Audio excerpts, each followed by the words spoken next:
Can you hear me? Now, do I have to stand like this to talk? No, I hope not. It's bad enough being up here. But anyway, that's another thing we've gone through enough. We don't have to talk about it anymore. Good evening, everyone. Welcome. I don't see any new faces, so I'm just going to get right into it. Let's make it happen, right? Okay, so we'll open first and foremost. If you have your phone on, please turn it to vibrate, and so we don't get interrupted. And then let's begin.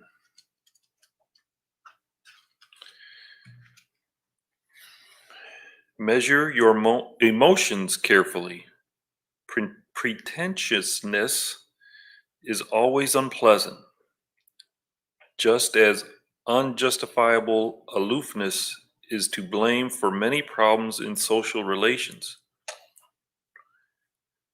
Pretentiousness is a behavioral disorder, just as aloofness is a symptom of insecurity. Analyze yourself lovingly and sincerely, looking to overcome the fears and anxieties responsible for your behavior. A calm attitude is a sign of self-realization, which you will achieve only through prayer, patience, and meditation.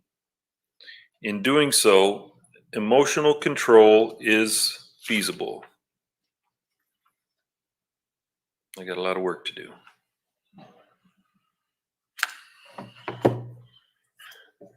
Our opening prayer. Heavenly Father, as we begin our meeting tonight, we thank you and the good spirits for this opportunity to meet.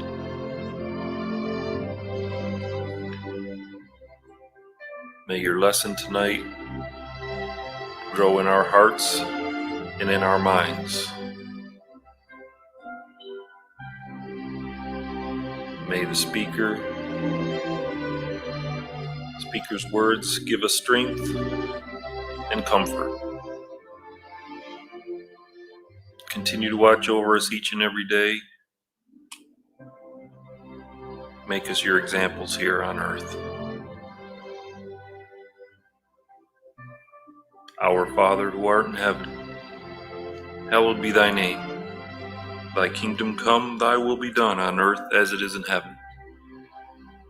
Give us this day our daily bread, and forgive us our trespasses, as we forgive those who trespass against us. Lead us not into temptation, but deliver us from evil. For thine is the kingdom, the power, and the glory are yours, now and forever. Amen. And now I'd like to invite our speaker for the evening, Mr. Turri, to speak to us on spiritual messengers.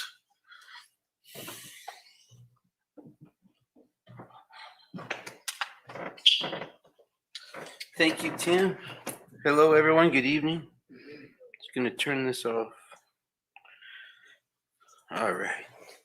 So, tonight, we're going to talk about history, huh? I think the last time I spoke, we talked about science, and I told you, I'm not sure if I'm going to be able to touch your hearts. All right. Today, we're going to talk about history, and I'm going to tell you again, I'm not sure if I'm going to be able to touch your hearts. I think we'll try, but this topic tonight will share with us, teach us a perspective on the history of the earth for the most part, the connectedness of Christ from the beginning of that creation through present day, and messengers that have been earthbound, reincarnated on earth over time, and how they're all kind of interconnected, different, but connected. So that's the goal. And in the process, I hope that we can share the important message of Christ, and apply that to our lives on a daily basis. So let's jump in. The books for tonight that I used, the references, um, are a little bit from the gospel, um, a lot from this, the intro in chapter 1.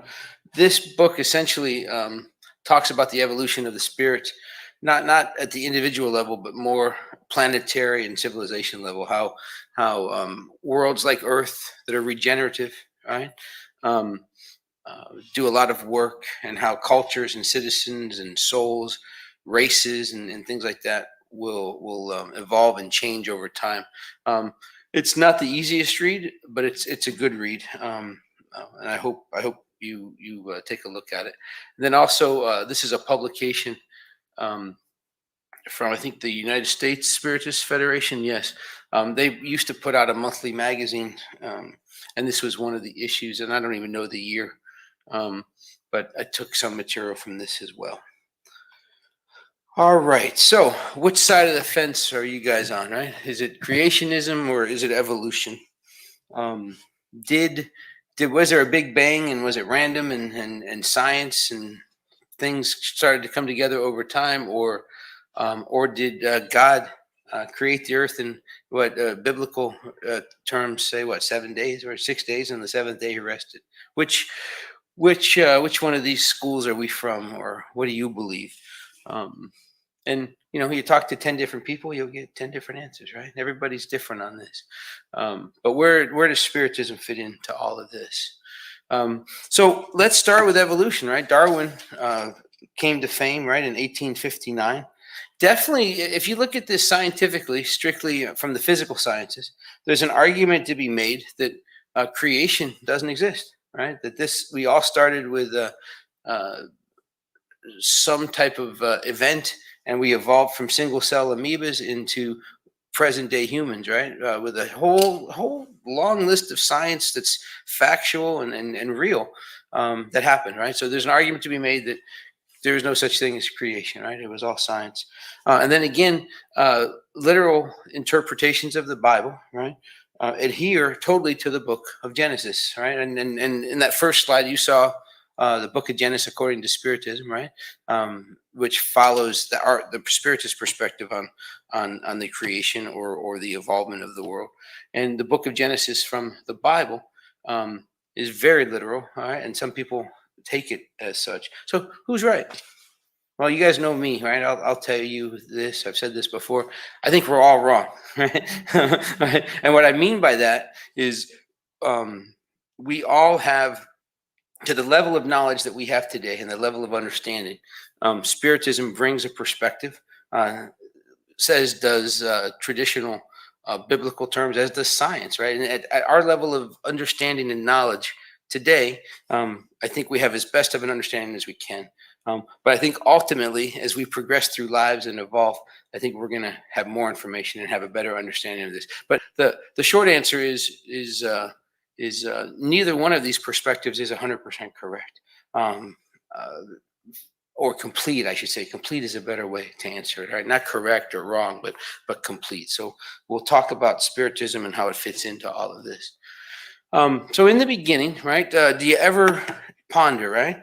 Random, planned, is there a destiny? And we've talked about this before from different perspectives. From a physical, right, from a soul or a spirit standpoint, an individual entity standpoint, we've talked about this slide several times, right? God created everything, right? Each spirit the same, simple, lacking knowledge, right? In the beginning, life after life, eventually evolving into a pure spirit over time, each at their own pace, each with their own amount of difficulty and affliction and joy, right? All based on cause and effect, and their lives being dictated by previous choices, if you will. So destiny, in the sense that we're all going to evolve. Free will, in the middle, right, where we control how painful, how easy, how hard, how long this process takes. There's no set. It's not like graduating from high school, right? You start in kindergarten and Year after year, you advance unless you really mess up, right? And you get held back for some reason. It's not automatic. It is automatic, but we can take centuries, we can take less time or more time. Now, the same holds true for planets, right? For worlds, right? In Spiritism, we obviously believe in reincarnation. We believe in eternity of the soul, but we also believe in multiple planets. Multiple. Our Lord, my Father's house has many homes, right? Or many worlds, right? In each one of these planets, and I think this is common sense for all of us, for the most part, right? For just about everybody, I think. I think at this point in time, most of the population would tell you it's hard to fathom that we're the only intelligent life form in the world of all these planets and stars. So if you think of this in a planetary perspective and an evolution perspective, Earth is what it is, right? A regenerative planet. The spirits that inhabit the Earth, right, that incarnate on the Earth, are those that still have work to do. They're tied more to matter than they are to love and compassion and peace. And the spirits that come through here and evolve through here have work to do, right?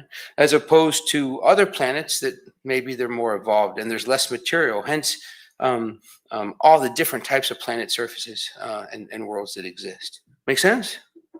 All right, cool. So, what's very clear in the chapter 1 of the book is that they paint this picture of human evolution, and they talk very clearly about evolution of the world, of the planet, coming at the expense or the experience of suffering. Right, generation after generation, race after race, how the soul or the spirit changes their clothes, right? So from life to life, who knows how many lives I've lived on Earth or how many lives you've lived? But we can go way back in time, right? And if you look at civilization over time, it's changed and come and gone in a lot of ways, races, languages, all types of stuff. So they describe it as growth through affliction or growth through pain. They remind us that early organizations have passed away, of humankind have totally passed away. Just like great cities have disappeared. Races and generations, languages and cultures come and go, right? Countries, borders, sciences, religions come and go. I think about just my short, 54 years, right? How many borders have changed around the world? How many governments have changed? How many kings or dictators have changed, right? How many species of animals have gone extinct, right? Now that's just in 54 years. So think about this over millennia. And that's the point they're trying to make. The Earth and planets like it, all right, are constantly changing. Which means what? They're constantly evolving, right? Moving forward. Hey guys, how are you? Man, she's getting so big. My goodness. My goodness. All right. So is this random? Absolutely not, right? It's all part of that destiny that we talked about. As the individual spirit has a destiny, right, to evolve to perfection, so do the worlds of Earth, of the universe. Earth will not be a planet of regeneration forever. It will evolve. And as it evolves, the inhabitants that reincarnate here will be less tied to matter, more tied to love, peace, compassion. It's not stagnant. It will not stay the same. And they make clear, right, that it's not just the Earth, right, but it's all the worlds. That there's definitely an order that's established, planet to planet, and within the entire universe, and that there's these eternal ties that link each other, that link the planets, all with this master destiny of evolution. And we'll focus mostly on the Earth tonight, and the generations that comprise the stages of learning and the evolvement or the growth that happen from generation to generation. All right, on the spiritual level, Emmanuel is pretty clear here about what he calls imminent children, right? The folks that have evolved and grown into being great teachers and leaders of this planet. How they've evolved and help guide us, govern us, if you will, and not just Earth, but the various worlds of the universe. He equates them or calls them messengers, right? And we'll talk about the different messengers that have shared their time and knowledge with us on the Earth. But what he describes is messengers that travel the universe and assist with the regenerative missions of the Earth and other regenerative planets. So here on this planet, we'll talk briefly about different messengers, why, not necessarily why, but the message they had and the consistency that you'll find among all of them. So, in other words, reiterating or pointing to the fact that it's not random. There's a clear destination. There's a clear mission for the Earth. They also touch on, Emmanuel also touches on these messengers. Many of them were executed, right, for their beliefs and for their teachings, primarily due to a lack of understanding by those of the time, the incomprehension of the people that inhabited the earth at the time when they were put down. And I like this last sentence here, right? Higher knowledge, right, perfection, although the destination, they remind us, it's slowed by troubles and affliction. So just because a messenger visits earth and has a great message to share doesn't mean it's embraced or that the world is necessarily ready for it. And more tension, more affliction is created in the process of vetting that person, and actually ultimately the crucifixion of Christ, for example, right? Ending that life as opposed to embracing the message. And what is the message, right? What are these messengers primarily teaching? What was Christ teaching, right? That, hey, there's one God, right? No more all these different gods of fire, of dirt, of love, of drink, of dance, right? There's one God. God created all life and continues to create, right? He's not done. And all spirits are created simple, and they ultimately evolve into Christ-like perfection, that pure spirit that we talk so much about here. And that truly is the destiny of each spirit. And that's the message that a lot of these messengers were bringing. Ultimately were put to death or not really emulated or followed greatly until after their death, until after they were gone, because their message was so strong, because their message was so unique, and the people of the time just weren't necessarily ready for it. Some were, like the disciples, right? But the masses didn't follow for centuries in some cases, or a long time. All right. And then Emmanuel stresses that Jesus is one of a community of pure spirits. And I don't think that surprises anyone here. This is a difficult topic, though, outside of the center. The older I get, the more comfortable I get with what I believe, the more likely I am to talk about my beliefs. I can remember, how long have we been coming here? The twins are 12, right? So 99. Thank you. He's good, right? So I can remember early talks I did, when the kids were younger, a decade ago, let's say, right?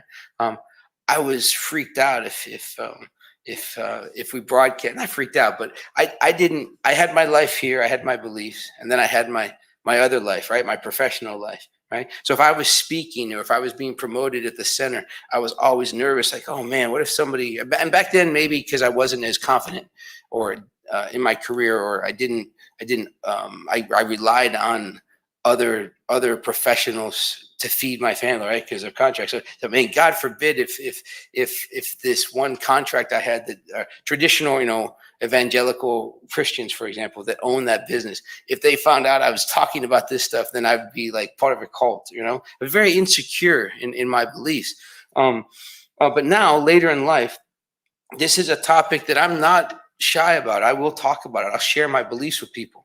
And still to this day, you get pushback, right? Because what do you mean Christ is just one of a community of pure spirits? What do you mean he's not God, right? What do you mean that there's others? And God forbid you say, what? You think you're going to become a pure spirit too, right?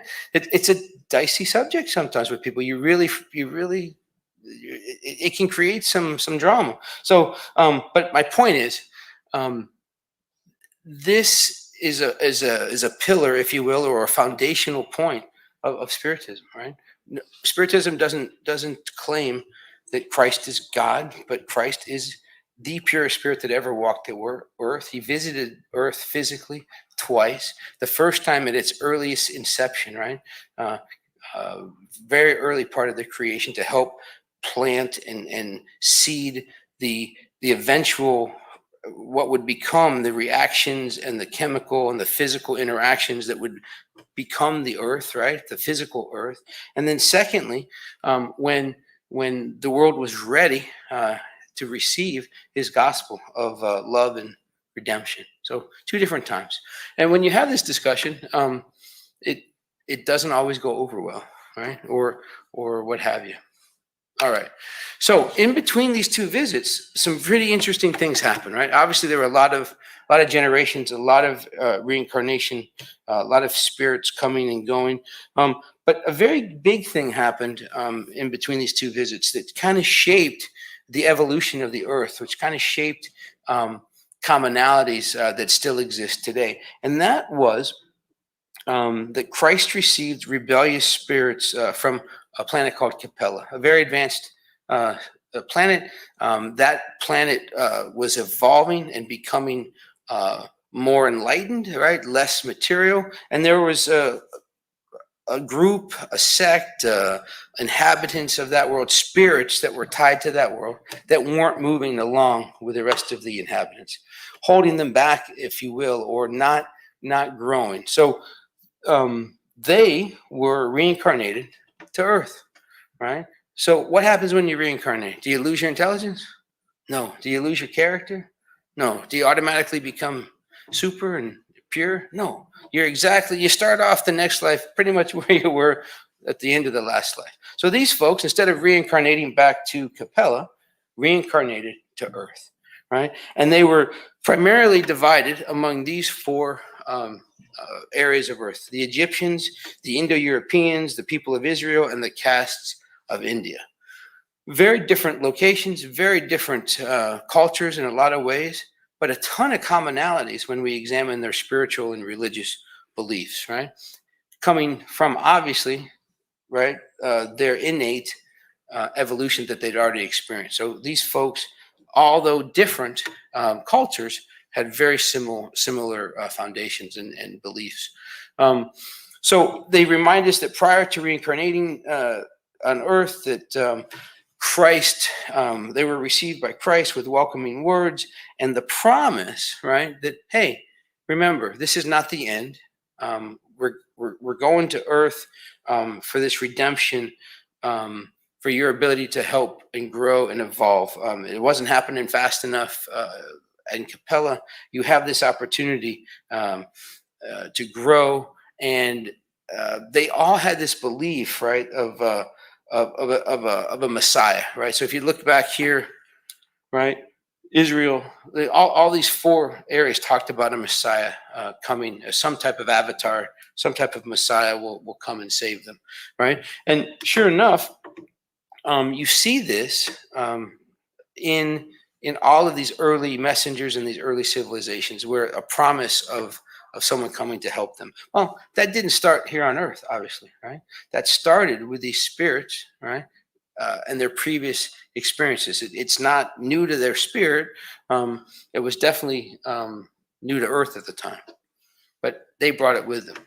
So Emmanuel talks a little bit about Moses, right, and how he received the first great spiritual revelation in 1250 BC. And then Christ arrived, many years later, when humanity was prepared to receive the first notions of what have been called, right, the kingdom of heaven, or the good news, right, the gospel of Christ. But Moses received the first spiritual revelation, Christ the second. And in those 33 years, right, that Christ walked the earth, right, 0 to 33 AC, right, Christ taught human beings the code, right? Unconditional love. Forgive your enemy. Love your neighbor like yourself, right? Love God with all your heart and soul, right? And this unconditional love that guides the pure spirits, right? Christ's arrival marked the period of humanity's spiritual maturity. So we had gone through that whole period of of evolution, culminating finally with Christ walking the earth, sharing his gospel with us, and promising us that a consoler would come. Right? Yet another Messiah in some ways, another avatar in some ways, right? He didn't define it, he just said a consoler. And there were many along the way, right? So as far as Emmanuel's description of avatars, he talks about them being the incarnation of a person sent by God, right? He first mentions Krishna's teaching 3,000 years before Christ, and his science of self-realization. He taught self-realization of your own spirit. He mentions Lao Tzu, right, who's an enlightened spirit. He taught what's called Tao, right, or the path, Tao Te Ching, which is the book of the path and virtue, right? The more selfish you are, the more you suffer, is what he taught. Sincere words, right, are not pleasant. If I'm really honest with myself, I'm really honest with people, sometimes it's not so kind, right? The truth hurts, as they say. And that was a cornerstone of his teachings. He went on to say, right, and the pleasant ones are not necessarily sincere. If you want to receive, you must first give. And that sounds kind of familiar, doesn't it? Right? So did Spiritism create this stuff, or did it just continue the message, right, and share a different perspective on it? Did it lift it up, or enlighten, or make it easier to understand? Right? Very similar to what he was teaching. Confucius, everybody knows Confucius, right? I used to think that he wrote all those things on fortune cookies, right? That they were quotes from Confucius. I was wrong, but anyways. So Confucius prepared the way for the gospel in the East, Emmanuel tells us, and he preached the human search for moral values. There's a long list there, but Confucius talked about all these: altruism, courtesy, moral knowledge, integrity, fidelity, justice. Does that sound unique to Confucius? Does not, right? Very similar to what we learn throughout Spiritism, as well as other avatars or messengers. We could look at all four of those cultures that we talked about and their spiritual books or their religious books, and all of those societies or all of those cultures and their philosophies touched on all of these things. So not unique to Spiritism at all. He went on to talk about Confucius talking about the superior person acts before they speak, right? And afterwards they speak according to their actions, right? We still have common analogies today, or words of wisdom, right? He walks the walk, he talks the talk, right? All that stuff is very similar to what Confucius was saying. A superior person blames themselves, right? A common person blames others. What happens when you point your finger at somebody? Right? It's coming back to you, right? Your thumb's pointing to you. That's something that I remember learning as a kid. You shouldn't point the finger, right? Humility is the solid foundation of all virtues. Is that unique to Confucius? Absolutely not. We talk about humility, we talk about pride, we talk about ego so much here in the center. When you see a good person, emulate them. When you see a bad person, examine yourself. Right? So powerful, so strong, and not unique to Confucius.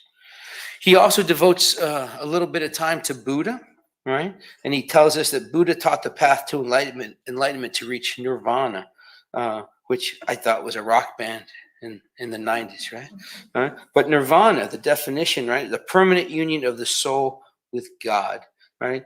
So to reach nirvana was to be one with God. Right? His teachings are very similar to the gospel, Emmanuel tells us, right? Because the overwhelming message, right, for Buddha was practice kindness, do not create suffering. If you're hurting others, if you're causing others to suffer, then you're not practicing kindness. And a person is only noble when they can feel compassion for all creatures. There's wonderful stories about Buddhists on construction sites, right, that will stop construction to save a colony of ants, right? They'll find a way to move the ants because they don't want to hurt any living thing, right? So tons of stories like that. So a person is only noble when they can feel compassion for all creatures. So again, very similar, right, to the gospel of Christ, to the message of love and compassion and peace, right, towards your neighbor. So very similar, definitely not unique to Spiritism. So he continues with Buddha, reminding us that Buddha taught we are consequences of our thoughts. Well, is that unique to Buddhism? Absolutely not, right? We talk about our thoughts because what do our thoughts lead to? Our words, right? We think about it, we talk about it. What happens when we start talking about it? We start to do it, right? Because we walk our talk, right? So definitely a common belief across philosophies. We are a consequence of our thoughts. What we think about winds up happening. They also, Buddha was very big on, hey, peace comes from within, right? Do not seek it around yourself, right? You've got to find peace within external or material or things that are pleasing to our eyes or our senses, right? Are not necessarily in our best interest for finding happiness or peace, right? It's got to come from within.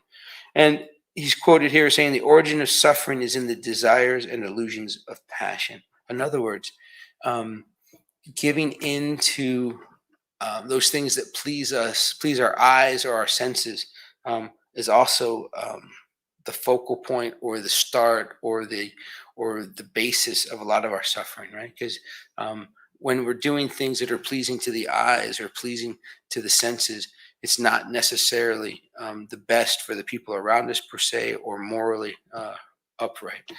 So we bring a lot of this suffering onto us because of those illusions of passion.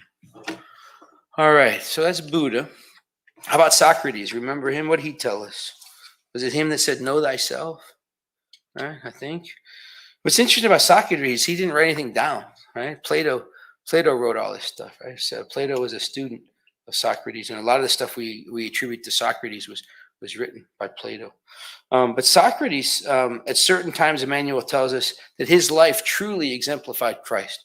Not entirely, but there were times in his life when he truly exemplified Christ, and that the teachings of Socrates, written by Plato, prepared the way for the gospel in the West. And there are a lot of messages from Socrates that are definitely consistent with Christ's teachings. Specifically, right, the immortality of the soul, purification, and self-knowledge. We learn and believe heavily that the knowledge that we acquire, right, because of our actions and our experiences and our choices, truly guide where we go and what happens, right? That whole cause and effect type of a thing. Socrates, Emmanuel goes on to tell us, bless you, goes on to tell us that the most important human quest is that of moral perfection, right? That's Socrates' belief. Well, is it any different here in Spiritism? Absolutely not, right? Moral perfection is our destiny. It is our destination. A life without challenges is not worth living, and there's only one good knowledge and only one evil, ignorance, right? So that's very powerful.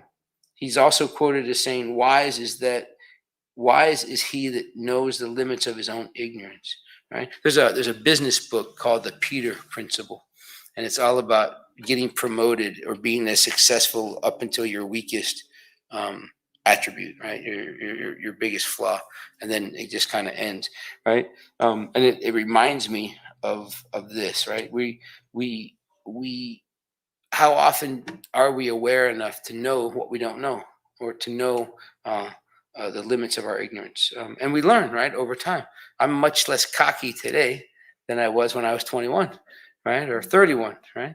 I know now the limits of my ignorance in a lot of ways.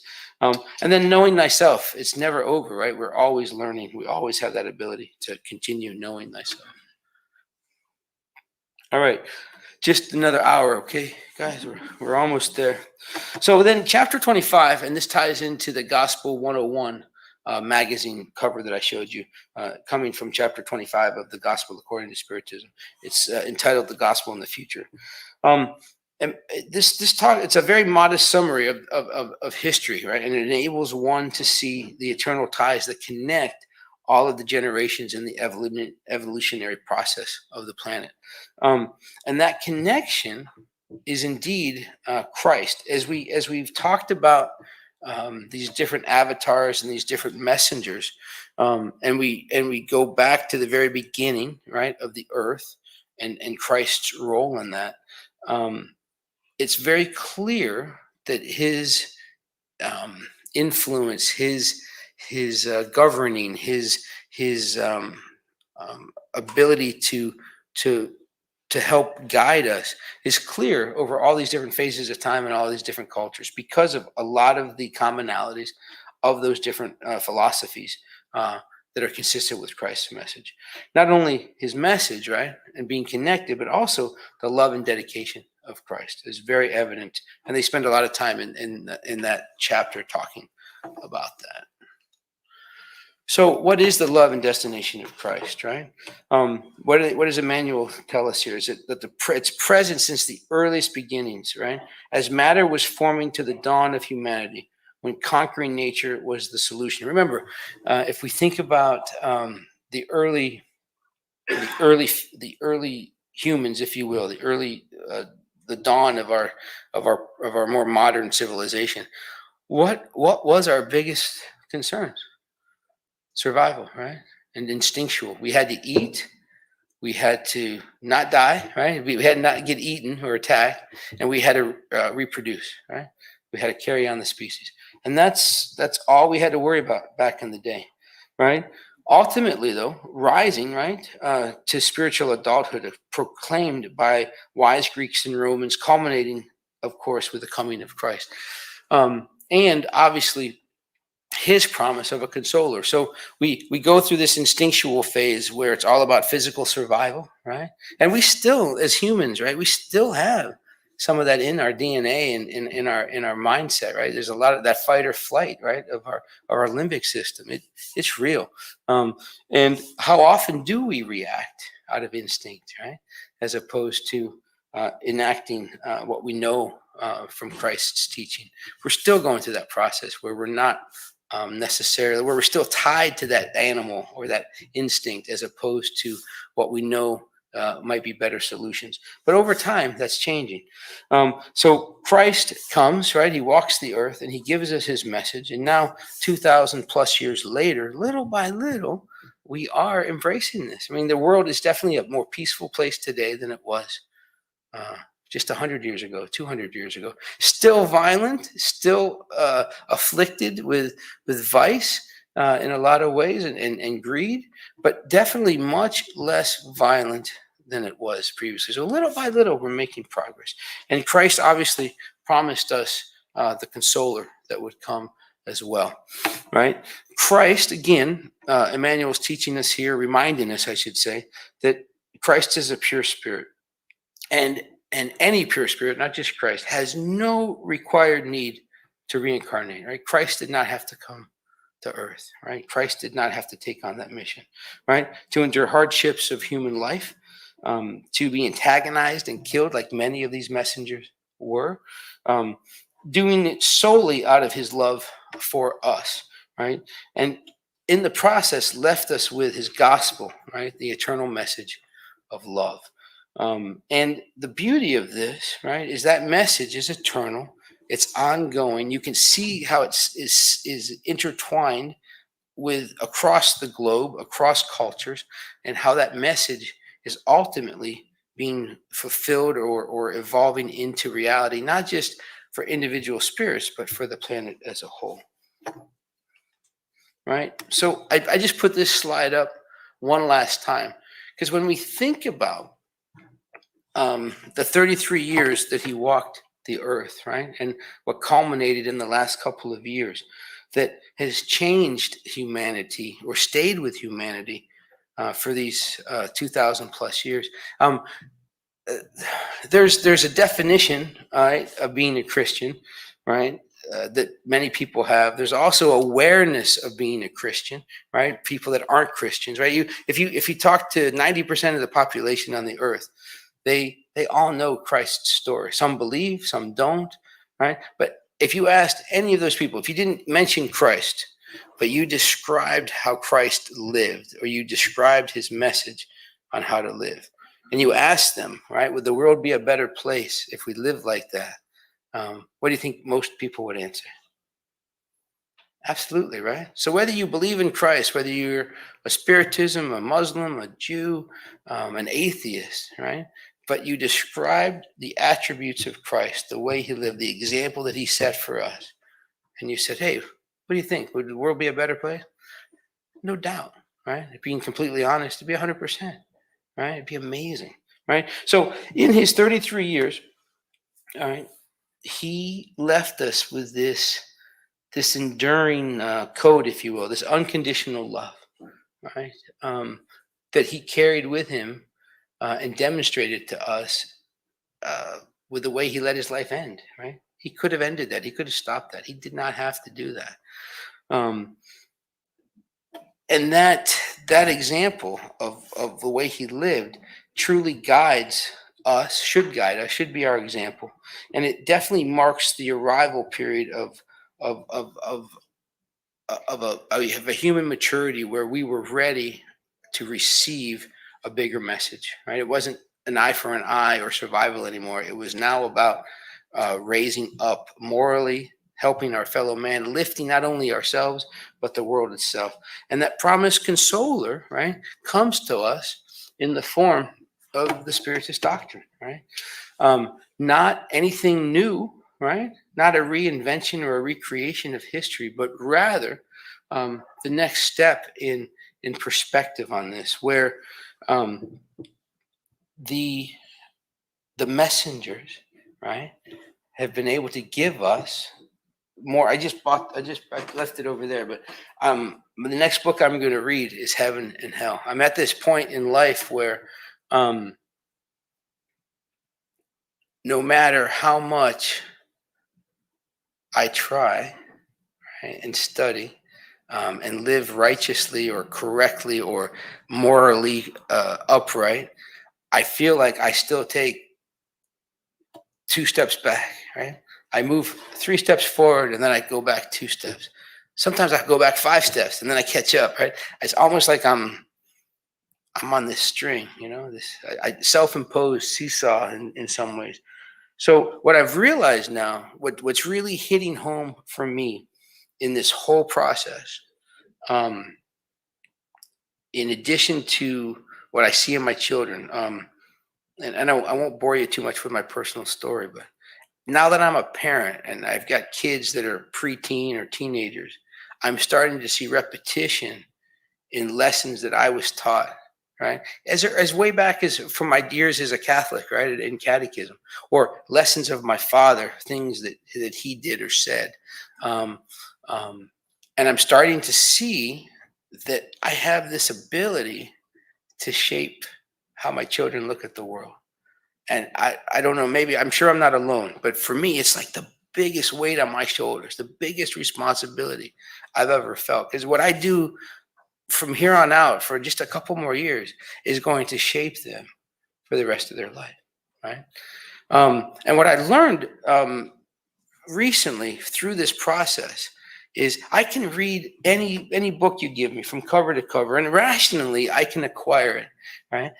But what I'm finding is personal stories of people that have gone before me are having the most profound impact on me changing my behavior. So I bought Heaven and Hell tonight because I know I've got 3 copies of this book someplace, but I just can't find them. So I bought Heaven and Hell tonight because it's full of stories of spirits that share their examples, right? Their life, their mistakes, their successes.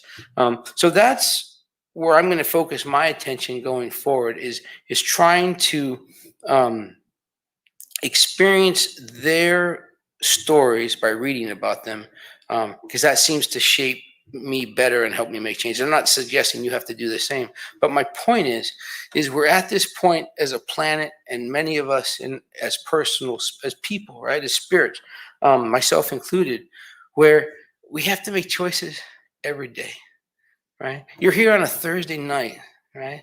You could be doing anything else, right? But you're here, and I believe that's because you want to grow and you want to improve, or you're going through a troubling time that you're looking for help and assistance, right? So what I offer to you tonight is that book that we talked about and the evolution on the way to the light of the human experience of the globe of the earth and how Christ influenced that. What I offer you tonight is that each of you have the opportunity to accept that into your hearts and your minds, and however you rationalize that, or however you can make that stick. For me, it's the stories in heaven and hell, right? Or other people's explanation to me of what they did wrong and how they overcome or what they would do differently. For you, it might be something from the gospel. What I'm suggesting to you is we each have the ability, the power, the gift, right, to grow. And we can do it slowly and against our will, or we can embrace it and make it faster. So, however you do that, I would encourage you to start today. Um, and thank you for your time and attention, and enduring my personal story at the end here. I don't know if it helped, but I feel lighter. So thank you for listening. But thank you so much, and please go in peace tonight. Oh, and before I forget, there's a note up here. We need water donation. So if you can find it in your heart to maybe pick up a case of water and bring it next time, we could really use some water. Thank you so much.